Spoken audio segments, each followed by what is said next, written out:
Welcome to Spirit Echo, where true ghost stories echo through time and remind us that sometimes the veil between the living and the dead is thinner than we think.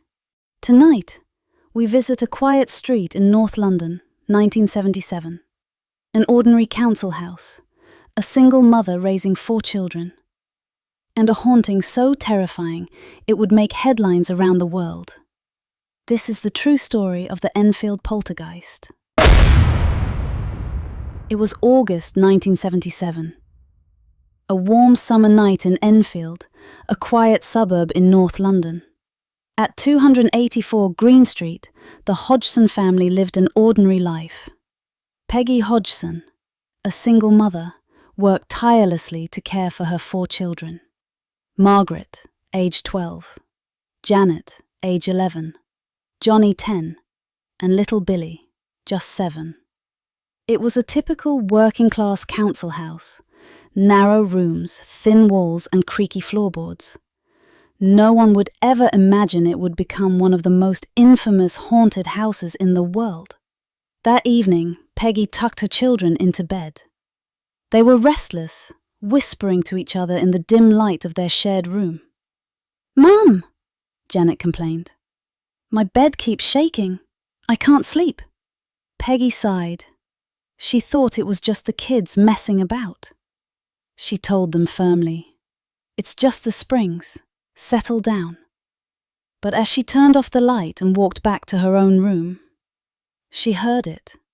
A loud bang. She froze in the hallway. Then another, this time from inside the girls' bedroom. She rushed back in.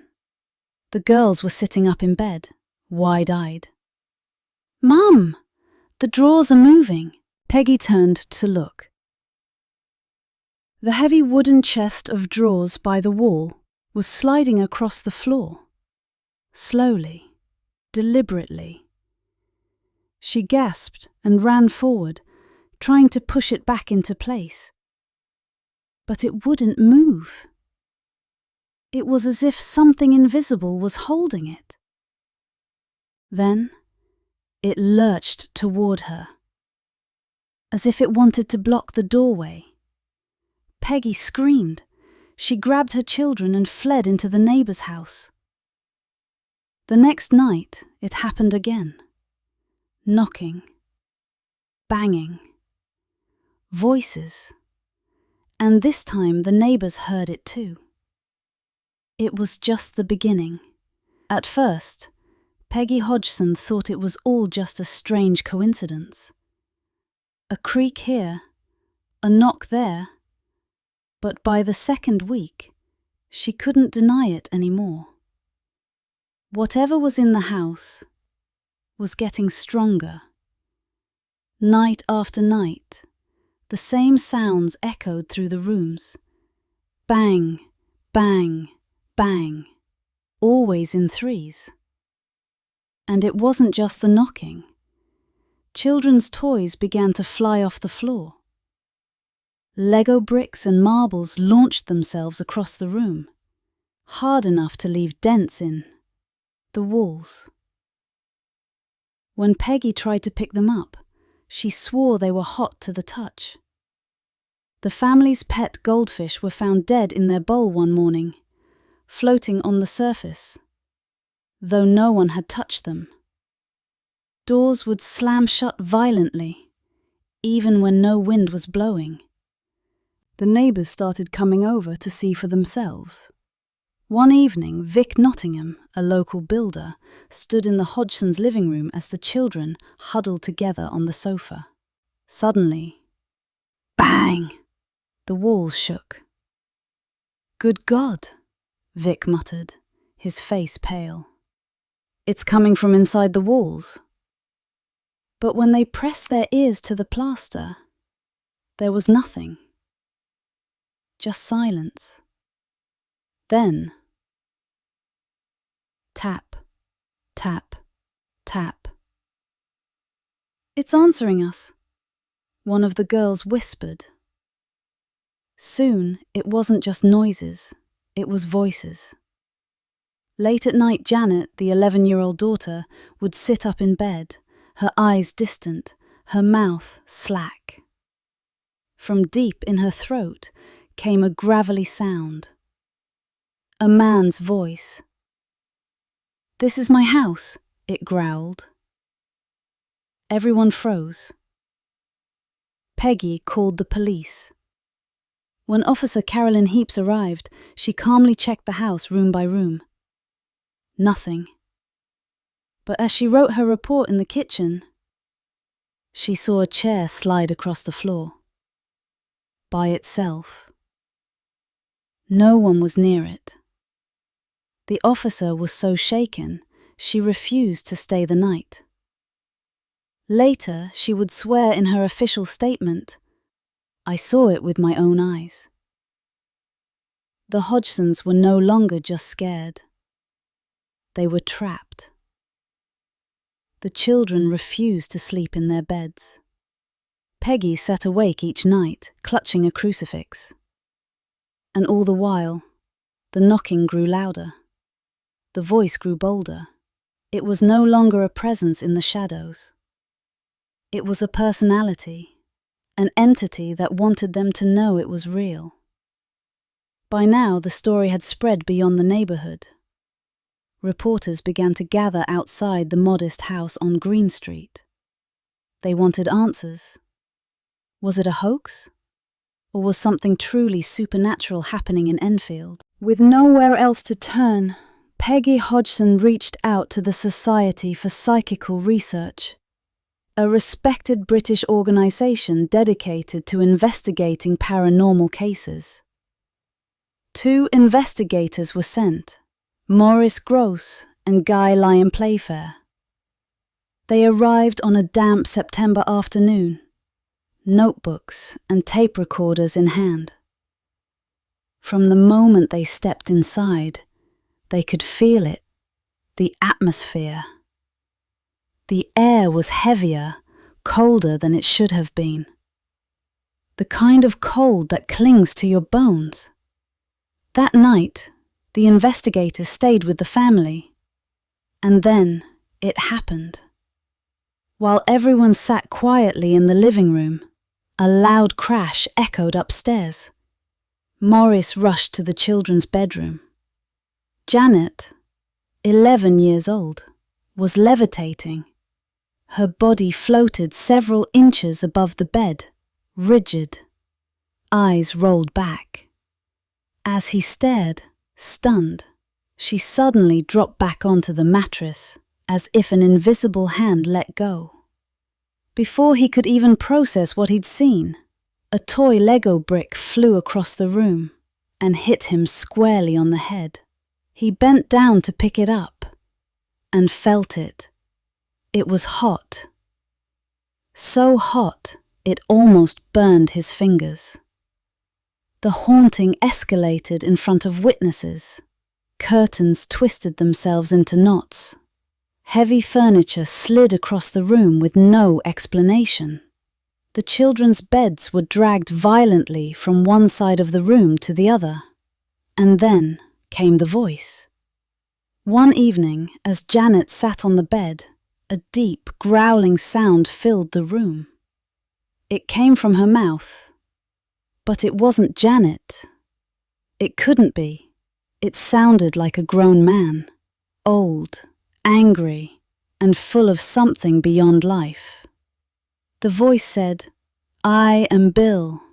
I died here, in that corner." The investigators exchanged glances. Bill who? Maurice tried to stay calm. "Bill, how did you die?" The voice growled, "I went blind. I fell off the chair. And I died in this house." Later, they would discover something chilling.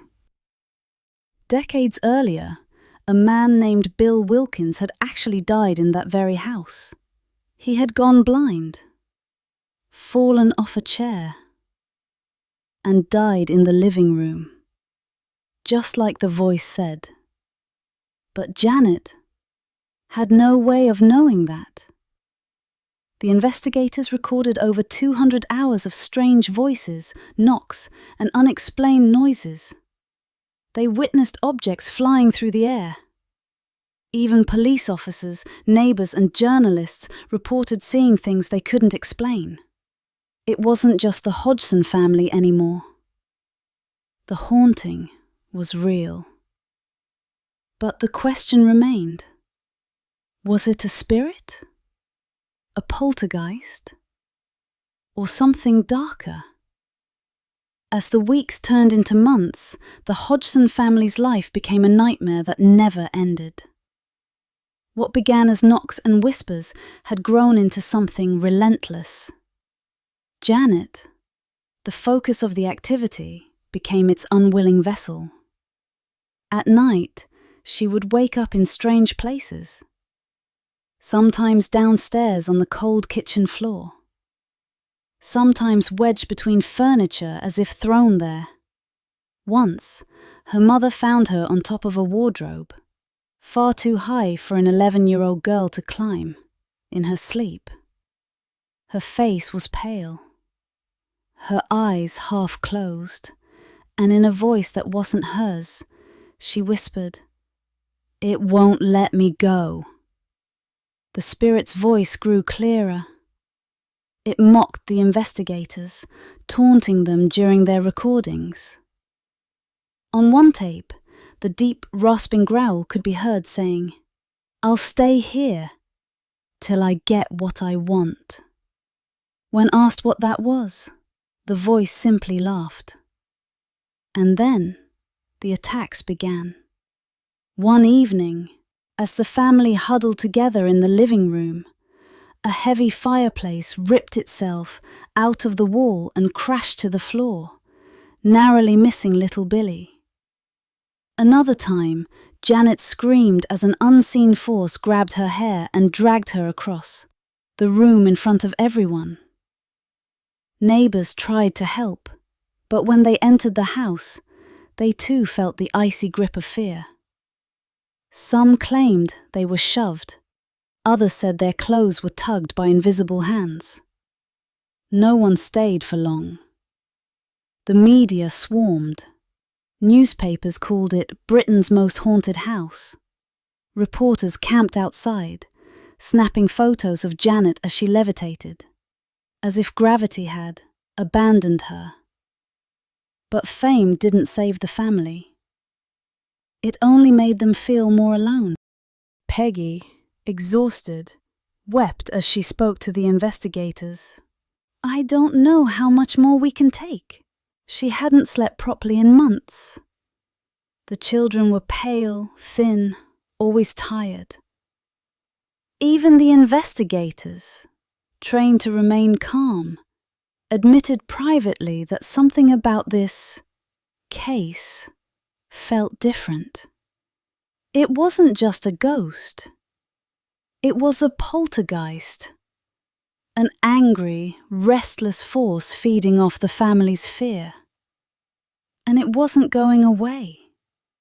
For nearly 18 months, the haunting continued. There were quieter weeks, even moments when they thought it had stopped. But it always came back. The knocking, the flying objects, the deep, inhuman voice of Bill Wilkins. Until finally, after endless prayers, rituals, and sheer exhaustion, the house grew silent. But was it truly over? Or had the spirit simply moved on? By the spring of 1979, the house at 284 Green Street finally grew quiet. The knocking stopped. The voices faded. The poltergeist seemed to be gone. But for the Hodgson family, life would never be the same. Peggy Hodgson remained in that house for decades. She said it was peaceful for a time, but there were still moments, cold drafts that had no source, whispers she couldn't explain. shadows that moved when no one was home. She refused to talk about it too much. Some wounds never fully heal.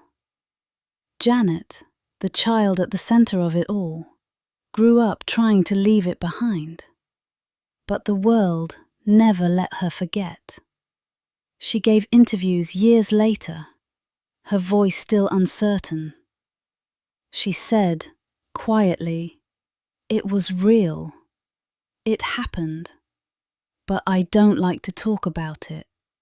I just want to be normal." And yet, even she admitted that a part of her still felt watched. Even as an adult. For the investigators, Maurice Gross and Guy Playfair, the case changed everything. They spent countless nights in that house, recording, documenting, listening. They were convinced. The Enfield haunting was real. Even some of the skeptics, including police officers and journalists, admitted they saw things they could never explain. But the question remains, what was it? Was it truly the ghost of Bill Wilkins, the man who claimed to die in that house? Or was it something darker, feeding off fear?